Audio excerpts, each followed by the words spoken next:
Welcome back at 6:51. Time for your morning news now. Bond is set for the suspect in a Tomah stabbing.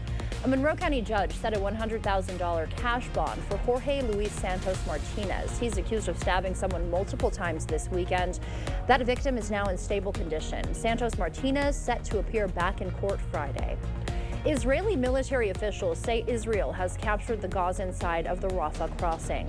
That move comes just hours after Israel urged people to evacuate certain areas of the city and celebrations over Hamas's agreement to a ceasefire and prisoner exchange. Protesters in Israel are urging their leaders to accept the offer, but Prime Minister Benjamin Netanyahu is not yet on board with that agreement. The negotiations set to resume today. The Vernon County Sheriff's Office is warning people of a scam caller. According to Sheriff Roy Torgensen, 3 people received calls yesterday of someone pretending to be a sheriff's deputy, telling them there was a warrant out for their arrest. The Vernon County Sheriff's Office says to be aware of the number on your screen, and if anyone calls you from that number, don't answer, don't call them back, and don't provide any personal information to them or anyone you don't know. The La Crosse Board of Education is considering how to promote its November referendum. During last night's school board meeting, members planned upcoming listening sessions about the consolidation plan. In April, the board finalized referendum language that would close 3 of the district's elementary schools. The board will hold 3 upcoming public meetings on the referendum, May 22nd and 28th at 6 p.m., and virtual meetings at noon on May 21st and June 6th. La Crosse County's Public Works and Infrastructure Board approving a new round of ATV routes. The group approved all of the proposed routes they considered last night. The Coulee Cruisers ATV and UTV Club asked the board to open up 10 more routes on county roads in southwestern La Crosse County. The routes would affect areas within the town of Barre and the town of Washington.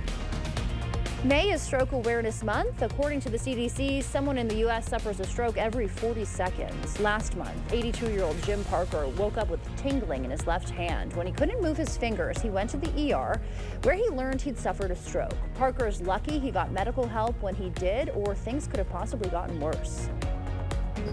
People should realize you don't have to be embarrassed to go to the ER when you have these symptoms. You need to take action because it won't just affect you. Every member of your family is going to be affected if you end up with a serious stroke. Bethany Gertler manages Gunderson's stroke program and says the signs of a stroke are not always obvious to patients. Symptoms to watch out for range from changes in your balance and vision to weakness in the body and changes in speech. Wisconsin's 77th Alice in Dairyland has been named. The state's Department of Agriculture, Trade, and Consumer Protection announcing Haley Heinzel will take on the title. She'll graduate this month from UW-Madison with a degree in Life Sciences Communication. She'll then spend the next year educating communities about Wisconsin's agriculture. She will start doing that in July. And if you're looking to get involved in the community, the La Crosse Library is hosting a volunteer fair this evening from 4 to 6 p.m. at the library's main hall in La Crosse.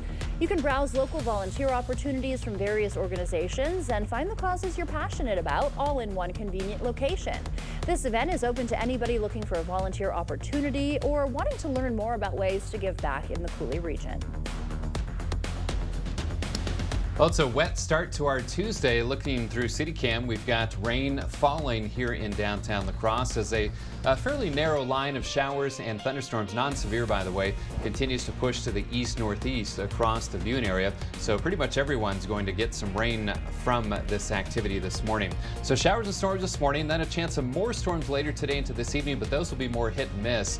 Highs in La Crosse on either side of 70 degrees. Mid-70s tomorrow, chance of rain later in the day, especially south and into tomorrow night, and still some low-end rain chances through Saturday, but plenty of dry time during those 3 days as well.